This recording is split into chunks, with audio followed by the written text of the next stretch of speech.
ना हाव में ना भाव में, त्रिभूषव तो ना अभाव प्रभाव है, यहाँ लिखा है ना हाव में ना भाव में। क्या है, बड़ा कॉम्प्लिकेटेड वर्ड ठीक है, बन के तो देखो, कुछ समय बन सकते हो क्या?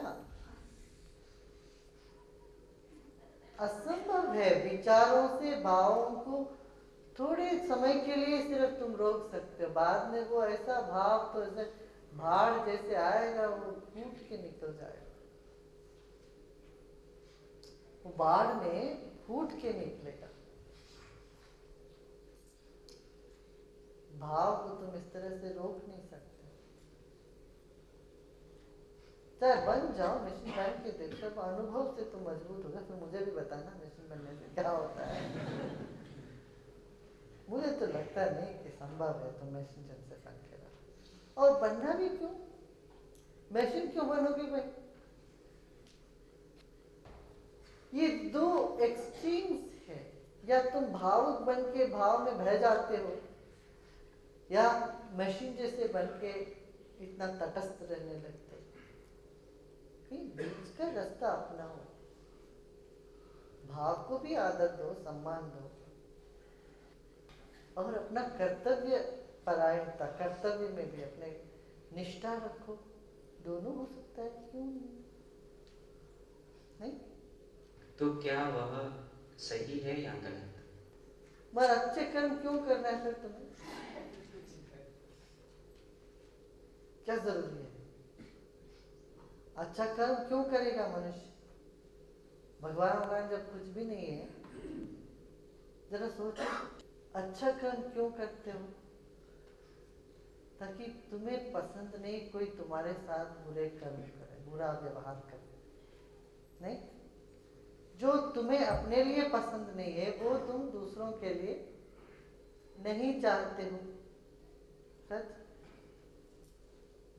क्यों? अपने लिए क्या पसंद है? प्रेम, शांति, प्रसन्नता, सुख, नहीं? प्रेम, शांति, सौंदर्य, सुख, प्रसन्नता, सत्य, इसका जो जोड़ है, उसी को भगवान कहा है। जो जो तुम चाहते हो जीवन में, वो भगवान के सिवाय कुछ है ही नहीं। जो जो तुम चाहते हो सच में जीवन में, उसका जोड़ ही भगवान, उसका नाम दिया भगवान। समझ में? सौंदर्य, सत्य, प्रेम, शांति, इसका एक समूचा नाम यदि कुछ हो तो वो है ईश्वर। अब तुम इसमें नहीं मानते हो, सत्य में नहीं मानते हो, प्रेम में यदि नहीं मानते हो, शांति में यदि नहीं मानते हो, फिर कुछ सवाल ही नहीं पैदा होता किसी को कोई अच्छा करने का, नहीं? जिसमें हम मान्यता नहीं दे, जिसको हम मान्यता नहीं देते हैं, जिस तत्व को कोई हम सत्ता नहीं देते हैं, फिर वो काम करने की क्या कोई मतलब नहीं है। ईश्वर का उपाय यही का सच्चित आनंद,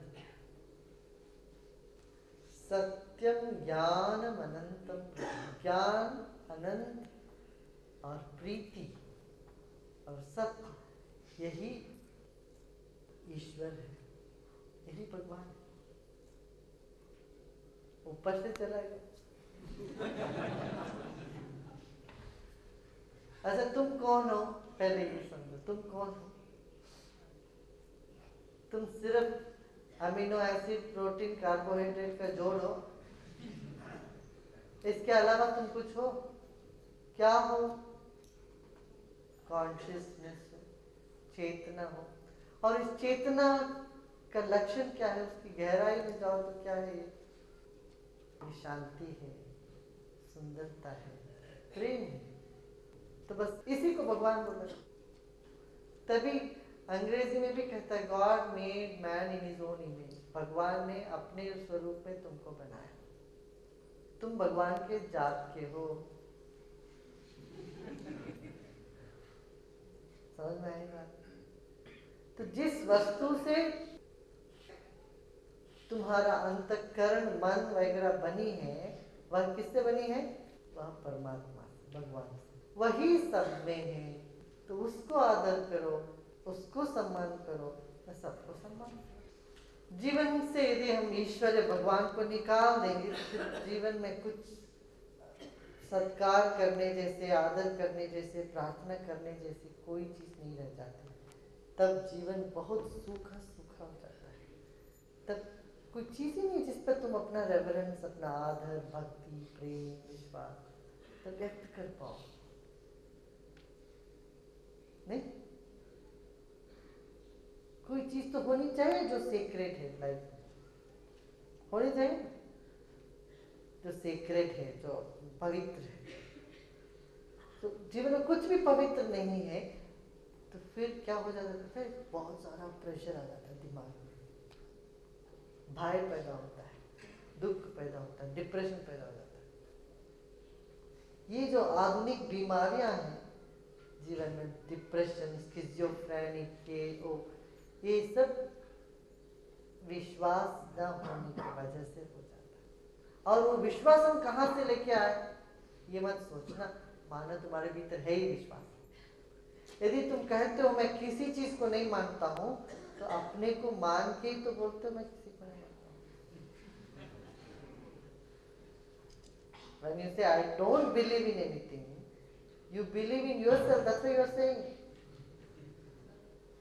तुम अपने आप पर विश्वास करते हुए कहते हो मैं किसी, ये मैं क्या हूं ये जान लो, बस काफी है। भगवान को एक तरफ रहने दो, अपने पास आत्मज्ञान हो जाए काफी है, परमात्मा को छोड़ते हैं थोड़े समय। इसलिए जैन धर्म में आत्मा पर इतना जोर दी गई।